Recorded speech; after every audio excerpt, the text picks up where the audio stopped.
Tú puedes, mami. Te amo. Capítulo 6. La muerte de los hijos.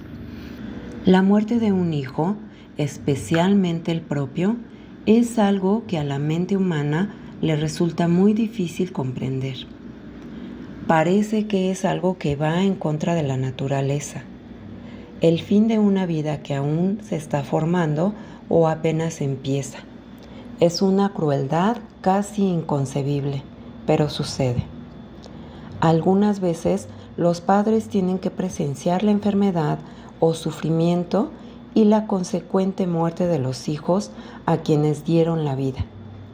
Y esos padres tienen que seguir viviendo, tal vez tengan otros hijos a quienes cuidar. Es probable que vuelvan a ser padres otra vez. Para la madre y el padre, la vida sigue su marcha, aun cuando nada llenará nunca el lugar vacío del hijo fallecido. Aunque tu hijo se haya ido, todavía tienes un futuro. No obstante lo gris e inútil que parezca al principio. Independientemente de la edad del hijo, ya sea bebé, niño, pequeño, adolescente o adulto, cuando mueren los hijos, los sentimientos son devastadores. El papel del padre es el amar, proteger, enseñar y cuidar a su hijo. Los padres esperan morir antes que sus hijos. Es el orden natural de la vida. Cuando la situación se revierte y el hijo muere primero que los padres, pareciera que algo está equivocado. Sin embargo, nunca sabemos por qué muere una persona y otra vive. Sabemos que los afligidos sobrevivientes deben seguir viviendo, recuperarse de la pérdida y continuar su vida. Aunque la muerte se lleve a tu hijo, el amor nunca desaparece. El duelo después de la muerte de un hijo es uno de los más prolongados y una de las pérdidas con las que es más difícil vivir. Es necesario lidiar con tus propias emociones y las de otros miembros de la familia. Algunas veces, cuando un hijo padece una enfermedad prolongada, también tienes que enfrentarte a su sufrimiento. Muerte de un hijo por enfermedad. Actualmente, el cáncer, la leucemia y otras causas malignas son los responsables de un buen número de muertes entre niños pequeños. Cuando al niño y a los padres se les advierte por anticipado de la inminencia de la muerte, se tiene la oportunidad de elaborar parte del dolor, de la separación y la pérdida antes de que ocurra el fallecimiento. En estos casos, siempre surge la duda sobre si debe decírsele a un niño que está a punto de morir. Para tomar esta decisión, es importante considerar la edad del niño. Por ejemplo, si tiene 3 años o más de edad, se le debe decir la verdad en una forma que le sea fácil comprender. Se puede recurrir a un relato o cuento que lo ayude a relacionarlo directamente con alguna experiencia previa con la muerte. Tal vez murió un cachorro, un pez o un pájaro o un pariente distante. Si se toma esa situación como punto de referencia, será más fácil explicarle al niño las circunstancias actuales. Las ideas religiosas o algún otro concepto también pueden adaptarse a la explicación de lo que está sucediendo en la vida del niño.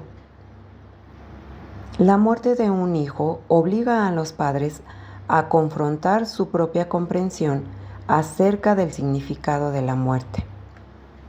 Básicamente, esto es lo que tratarán de explicar al niño. No solo los hechos de la muerte, sino cierta idea de su significado en términos religiosos o espirituales o filosóficos. Esa explicación se debe exponer con palabras y conceptos que pueda entender el niño. Por ejemplo, Jim Un inteligente niño de 8 años padecía una enfermedad mortal en los riñones. En la escuela, su materia favorita eran las matemáticas. Varias veces les había preguntado a sus padres acerca de el último número. El número realmente último. Puedo contar hasta 100, 1000, 10,000 y más, pero ¿cuál es el último número?, preguntaba. Su madre le dijo que los números no terminaban, que el último número se le conocía como el infinito porque seguía interminablemente. Cuando siguió preguntando acerca del último número, la madre le dijo finalmente que no lo sabía, que el único que podría saberlo era Dios. Cuando sus padres hicieron acopio de valor y hablaron con Jim acerca de su enfermedad y su próxima muerte, él dijo: bueno, tal vez ahora pueda descubrir cuál es el último número. Al llegar al cielo, le preguntaré a Dios qué es el infinito. La respuesta de Jim es típica. En algún nivel de la conciencia, el niño generalmente sabe que su enfermedad es seria, pero para un niño, el significado de la muerte estará limitado a su pequeña experiencia personal y a los relatos que pueda haber escuchado de amigos o leído en libros. Un niño muy pequeño solo puede relacionar la muerte con la separación de sus padres. Para él, la ansiedad de la separación es un temor constante de pérdida, especialmente de la madre. Los niños pequeños relacionarán la muerte en esos términos, en términos de alejamiento, de abandono, de soledad. No sentirán la tristeza o la profundidad del significado con la misma intensidad que sus padres. Es posible que a sus padres les preocupe que no puedan controlar sus emociones y rompan a llorar frente al niño. Pero dejar fluir las lágrimas, la tristeza y otras emociones es lo más natural y real. La exposición de una fachada valiente y estoica no solo será falsa, sino que puede propiciar que el niño trate de comportarse en la misma forma y no se sienta libre para llorar y expresar sus verdaderos sentimientos. La mayoría de los informes de niños y adultos cuya muerte se aproxima revelan que lo que quieren y con lo que se sienten cómodos es con la realidad y la verdad, la sinceridad y honestidad. La falsedad desorienta y consume energía, despoja a la persona moribunda del derecho a terminar con su vida con honestidad y apego a la realidad. Las promesas de cuando estés mejor o cuando vuelvas a casa, cuando todos saben que el niño se está muriendo y nunca regresará a casa, son insultos que defraudan a ambos. Además, los niños son sensibles a las señales no verbales. Ellos se dan cuenta cuando estás fingiendo o no eres sincero. Por tanto, si tus palabras no armonizan con tu expresión facial o con lo que revela tu cuerpo, el niño se desorienta. Él toma como guía para su comportamiento el tuyo. Sé abierto y sensible con tus palabras y acciones. No te pongas trabas para expresar amor, tristeza o cualquier otra emoción que pueda surgir. Y así él se sentirá libre, también para expresar sus sentimientos. Responde a las preguntas del niño con toda la franqueza que puedas. Si no conoces la respuesta, búscala. Por otro lado, recuerda que tú empleaste al médico y al personal del hospital. Estás pagando sus servicios. No necesitas su aprobación acerca de lo que tú le dices al niño. Deberás ser firme al solicitarles que sean honestos con tu hijo, al igual que con cualquier servicio o consideración especial que quieras o necesites. Una vez que le hayas dicho la verdad al niño en un lenguaje que pueda comprender, es importante que él siga su propio proceso natural del duelo. Su edad, personalidad y patrones para mantener la atención de la situación y el cambio serán los que determinen la forma en que responda al duelo. Recuerda, su respuesta puede ser diferente a la tuya, así que no interfieras en su elaboración del dolor. Un niño callado y tímido probablemente no quiera hablar sobre ello, ni siquiera que sus amigos lo sepan. Un niño extrovertido tal vez quiera seguir jugando béisbol hasta donde le sea posible. Un adolescente querrá vivir lo suficiente para asistir al baile de graduación. A partir de la primaria, las actitudes de los niños cada vez son más importantes. Ayuda a tu hijo a continuar una vida lo más normal posible. Los meses y días finales serán más tolerables si prosiguen las relaciones con amigos y compañeros de la escuela. Algunas veces, cuando se aplica una terapia radical, como la quimioterapia, aparecen efectos secundarios como la caída del cabello en el paciente. A un niño le puede resultar difícil aceptar este hecho. Cirugías, cicatrices, tumores, heridas abiertas y otros cambios físicos que le desfiguren requerirán interés, amor y apoyo especiales de la familia y amigos. Cada vez que ocurra algo cuya consecuencia sea un cambio físico, el niño atravesará un proceso de duelo separado. Experimentará pequeñas partes de su muerte, y cada una de esas partes será motivo de duelo. Antes de que esté dispuesto a aceptar el cambio, lo embargarán sentimientos de negación, enojo, frustración, depresión y preocupación por lo que sus amigos pensarán o dirán. Dile al niño que comprendes estos sentimientos y que lo amas.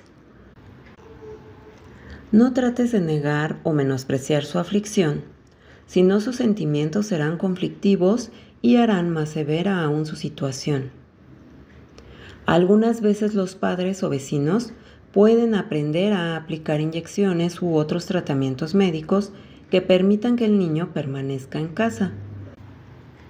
Si el niño puede pasar los últimos meses o semanas en casa, trátalo como siempre lo has hecho. Deja que los hermanos pasen tiempo con el enfermo. Permite que jueguen y riñan como de costumbre. Cuanto más normal sea la situación, mejor será para todos. Si han sido una familia demostrativa físicamente, continúa tocando al niño moribundo tanto o más que antes. El contacto es un medio maravilloso de comunicación, de demostrar amor y aceptación. El palmear a un niño o arrullarlo, acariciarlo, lavarlo, peinarle el cabello y arreglarlo son formas muy eficaces para decir te amo sin palabras. Son también un medio para que los hermanos permanezcan en estrecha relación. Muerte de un hijo por accidente. Siempre pensé que lo peor que me podría suceder sería que muriese o matasen a alguno de mis hijos. Sentía que yo también me moriría, que si alguien llegara a mi puerta o me llamara por teléfono y me dijese que uno de mis hijos estaba muerto, yo me moriría instantáneamente. Siempre quise morirme antes que mis hijos. Quería que los fallecimientos en nuestra familia siguiesen un orden correcto. Primero los padres en edad avanzada y después los hijos. Cuando murió mi hija, durante largo tiempo solo quise morirme. Algunas veces todavía siento lo mismo y hace casi 2 años que sucedió. Cuando escuché la noticia de su muerte, sufrí una conmoción. Me quedé entumecida, flotando como en un sueño. En realidad, una pesadilla de la que no podía despertar. Creo que permanecí en ese estado durante mucho tiempo, durante meses. Después, gradualmente salí de esa postración. Ahora sigo viva y Cindy está muerta. Mary Kay, miembro de un grupo de apoyo para personas que han perdido hijos por su muerte, contó su historia la primera noche que se reunió en el grupo. Su hija de 16 años, estudiante distinguida, había ido a una fiesta con sus amigos la noche de su graduación de preparatoria. En el camino a casa, tuvieron una colisión de frente con otro automóvil. 3 de los estudiantes murieron y 3 resultaron seriamente lesionados. En algunos accidentes fatales se tiene un poco de tiempo antes de que ocurra la muerte.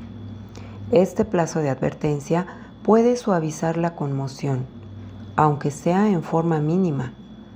Una familia tuvo unos cuantos días para adaptarse a la pérdida de su hijo de 2 años, quien había aspirado accidentalmente los vapores de un adelgazador de pintura.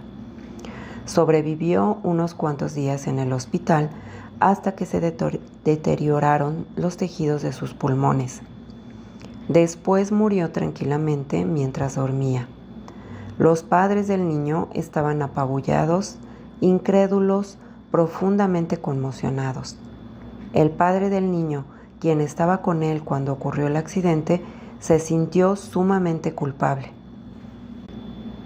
Esos cuantos días en que se tuvieron que acostumbrar a la idea del accidente y la posibilidad del deceso, les proporcionaron una leve ventaja en la elaboración del duelo, pues como regla general, cuanto antes esté sobre aviso, la recuperación del dolor será más rápida, aun cuando, desde luego, las reacciones varían de persona a persona.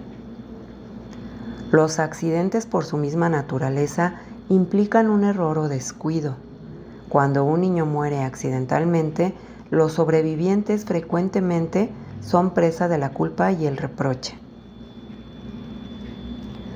Tony, un niño de 4 años quien atravesó la calle corriendo para comprar un helado a un vendedor, fue atropellado por un auto. Mientras yacía moribundo en el hospital, no cesaba de decir: «Perdóname, mamá, no te enojes conmigo». Se le había dicho cientos de veces que no atravesara la calle y se le advirtió acerca del peligro que representaban los automóviles, pero su impulso por el helado fue mayor que su interés en la seguridad. Tony se sentía culpable y temía el rechazo de sus padres por su desobediencia. Su madre se sentía culpable por haberle dado dinero para comprar el helado él solo. En otras ocasiones ya lo había hecho sin ningún problema, bajo la supervisión de su madre.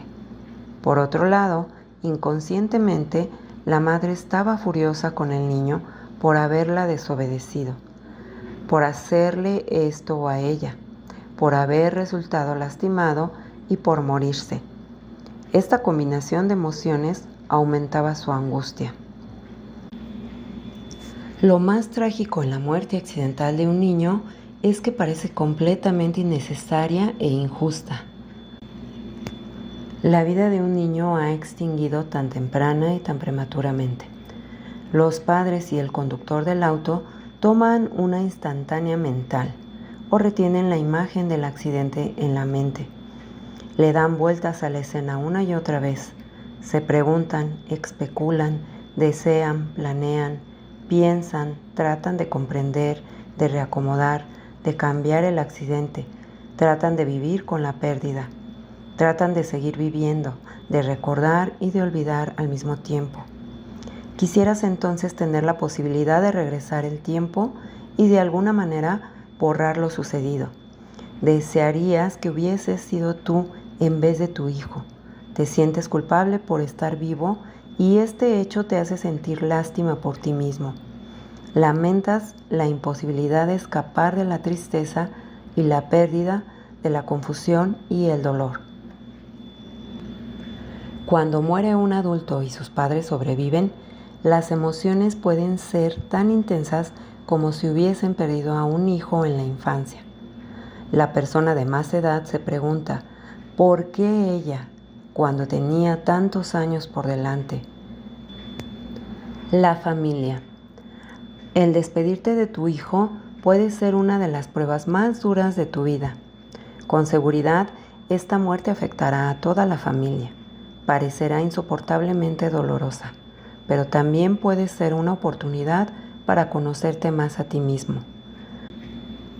Cuando se comparte esta experiencia común, las circunstancias propician tu maduración y tu acercamiento con otros miembros de la familia. No olvides que algunas veces los sucesos más dolorosos de la vida pueden transformarse en lecciones que nos hacen avanzar en nuestro desarrollo como individuos y como familia. Una vez terminado el funeral, necesitarás algún tiempo para adaptarte y descansar. Si has elaborado parte de tus sentimientos durante la enfermedad, la recuperación y el duelo, te serán un poco más fáciles y requerirán menos tiempo. Necesitarás por lo menos 1 mes o 2 para romper con la costumbre cotidiana de tener al niño alrededor. Procura tener pocos o ningún recuerdo a la vista para mantener viva su memoria, como juguetes, ropas y otras pertenencias personales. Los días de fiesta, las fotografías, el dormitorio, los amigos del vecindario o la escuela renovarán continuamente tu tristeza ante la ausencia de tu hijo. Acepta estas situaciones y deja que tus sentimientos fluyan, que salgan a la superficie. Lo antes posible deshazte de todos los recuerdos en la casa. Regala la ropa, los juguetes y sus pertenencias personales. Puedes conservar 1 o 2 cosas como recuerdos, pero por ahora guárdalas. También evita las fotografías por un tiempo. Pinta y redecora el dormitorio. Cambia los muebles si es posible. Al ir tomando estas medidas, te darás cuenta de que te estás despidiendo de tu hijo mientras te deshaces de lo que ahora pertenece a otro tiempo y dejas lugar en tu vida para alguien o algo nuevo. Empezarás a construir poco a poco la siguiente parte de tu vida. No te obligues a ti mismo a dar estos pasos, pero tampoco los retrases. Hazlo cuando te sientas preparado. Cada paso te llevará más cerca de la aceptación de la muerte. No estás negando que tu hijo vivió, te estás ayudando a ti mismo a sanar y continuar con tu vida. Con el tiempo, observarás que cada vez te sumerges menos en el recuerdo de tu hijo y cuando esto suceda, los sentimientos serán menos dolorosos. Empezarás a ver la vida hacia el futuro de nuevo. Cuando pienses o hables de tu hijo muerto, recordarás las cosas buenas y las no tan buenas en él. Nadie es perfecto y es importante recordar a tu hijo en una forma realista y en épocas más felices y sanas como un niño normal. El tiempo de recuperación variará de persona a persona, pues todos somos únicos y nuestro dolor es diferente. Si te has permitido llorar y sentir tu tristeza y enojo y los demás sentimientos, empezarás a aceptar la realidad de la muerte después de 6 meses aproximadamente. Si te quedas estancado, busca ayuda, habla con amigos o únete a un grupo de padres que estén atravesando por situaciones similares. Existen excelentes grupos de autoayuda. El saber que no estás solo en tu dolor y pena es un gran consuelo. Tal vez incluso puedas brindar consuelo a otras personas. El ayudar a otros es una forma de ayudarte a ti mismo. El papel de la religión puede ser importante en la elaboración del duelo. Si tienes fe en Dios o algún otro poder más alto, o si crees en la reencarnación, encontrarás cierto consuelo en tu proceso de duelo al saber que la muerte no es el fin. Las convicciones religiosas, desde luego, son un asunto personal. Para algunos padres, la tragedia de perder a un hijo ha significado un debilitamiento en su fe, en un Dios justo o en el significado de la vida. Con el tiempo, algunos de ellos recuperarán la fe. Incluso si se sacuden tus convicciones fundamentales, debes superar tu amargura y desesperación. Los primeros meses después de la muerte de un hijo estarán llenos de reproches, deseos y sentimientos confundidos y mezclados, todos ellos dolorosos, abrumadores y aparentemente intolerantes. Como padre, estás deshecho por dentro. Estos sentimientos complejos y poderosos son normales, ya que estás experimentando uno de los sucesos más terribles que pueden ocurrir en la vida. Pero, aunque parezca imposible, sigues vivo y continuarás viviendo.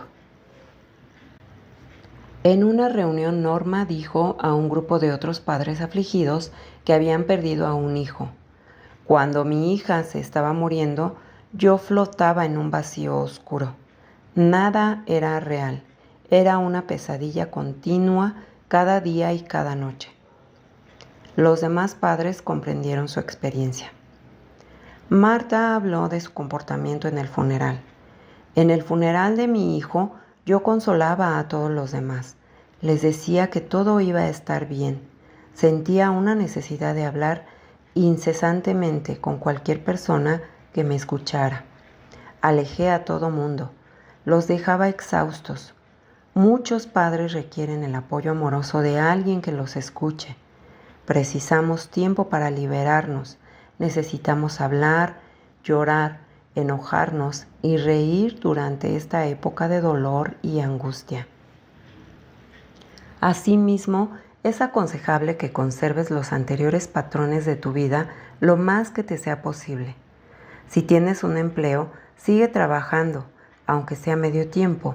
Sigue participando en actividades externas. Haz una lista de las personas que sabes que te escucharán. Cuando lo necesites, habla con amigos y familiares acerca de tus sentimientos. También te puede ser muy útil ver a un consejero profesional.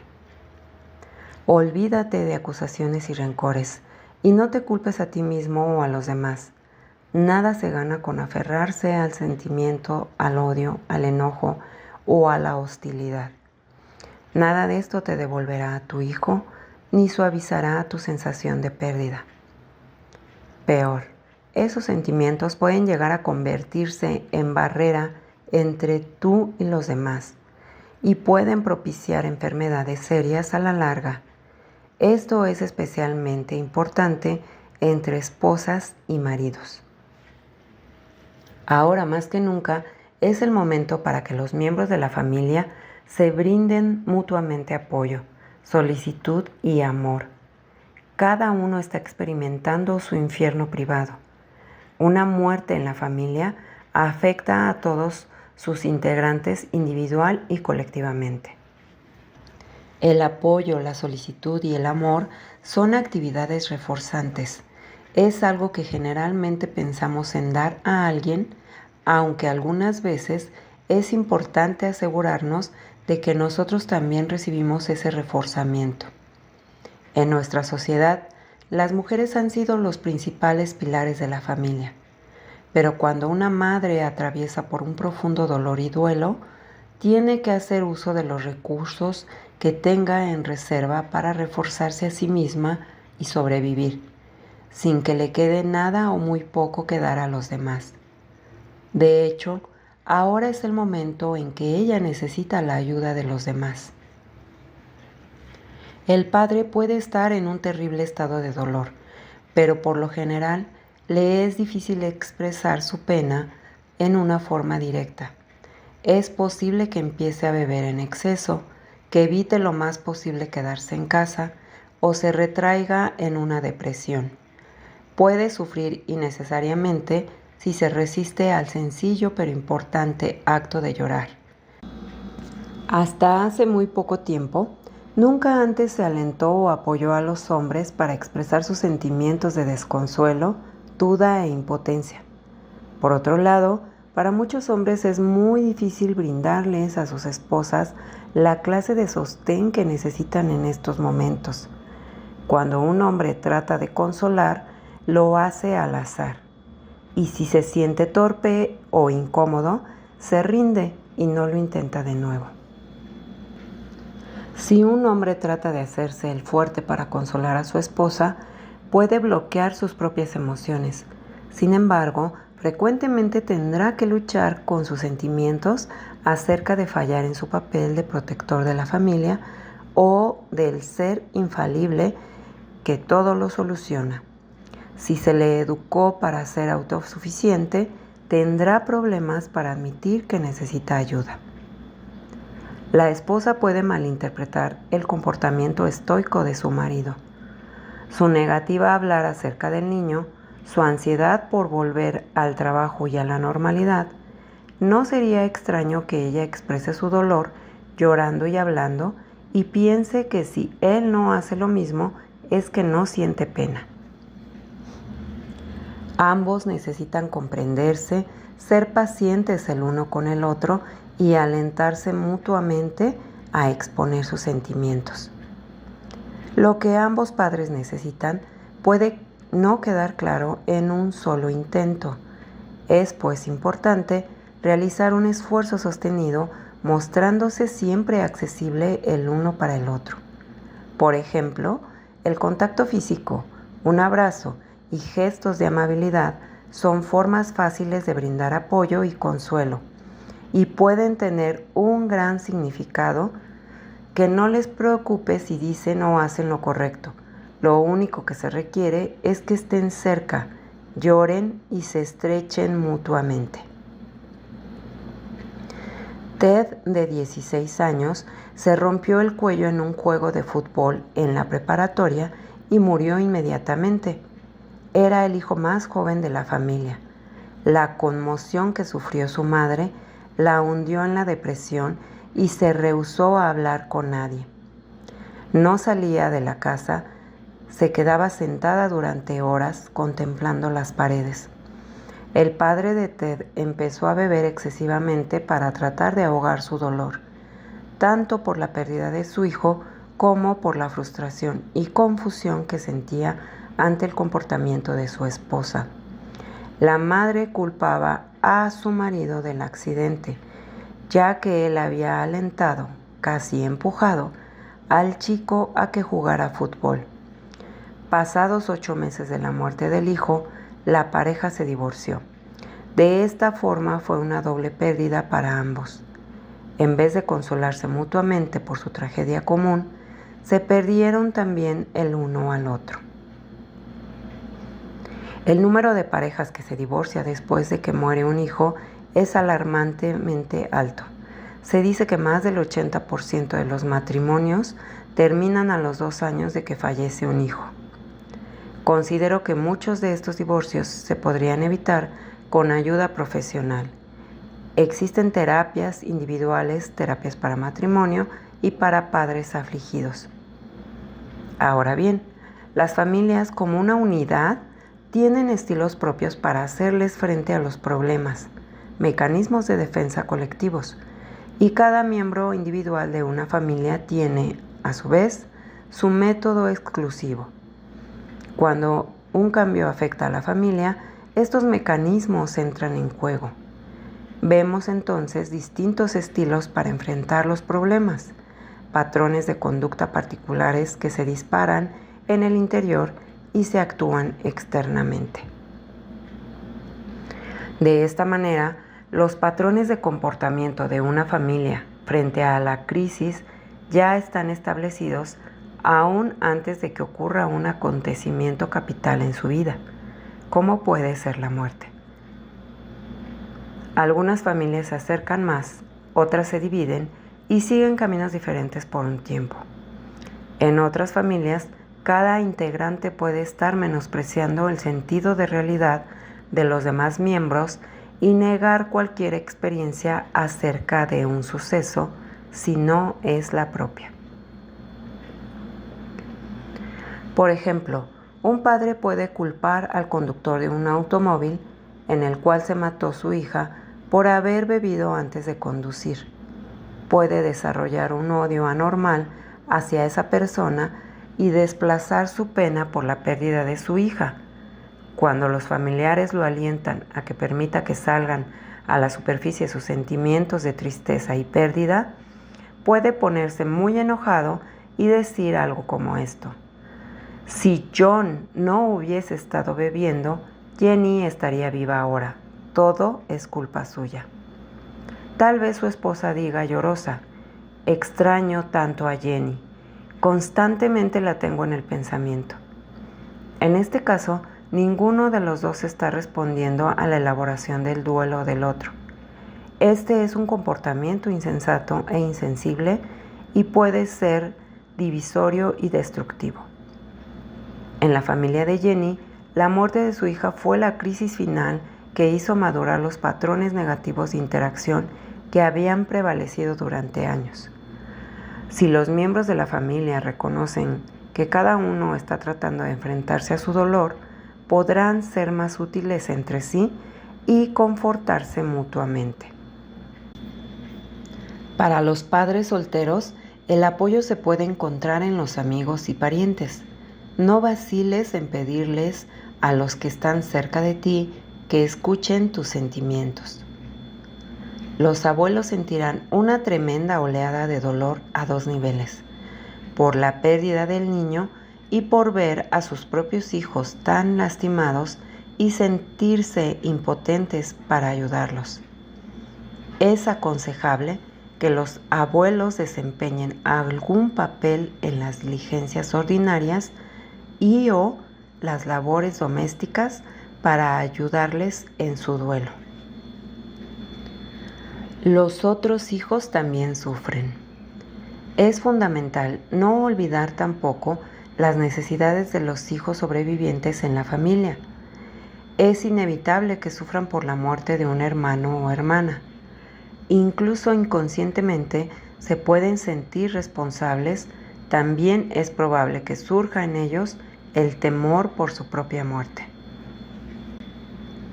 Desde luego, las reacciones varían de niño a niño, pero estas seguirán un patrón predecible de ajuste a la presión del momento y al cambio.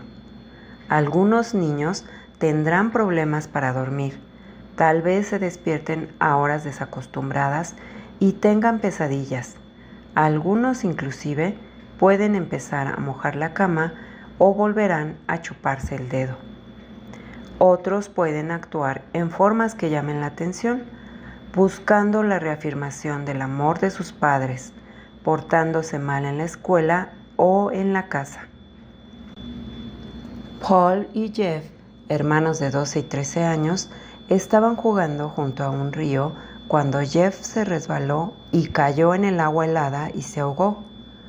Paul había sido un apacible y excelente estudiante y un jugador sobresaliente de béisbol antes del accidente. Jeff, un año mayor, era el espontáneo y temerario. Después del accidente, Paul se volvió revoltoso. Su desempeño en la escuela era muy pobre. Usaba ropa sucia, dejó el béisbol y en general perdió el interés por la vida.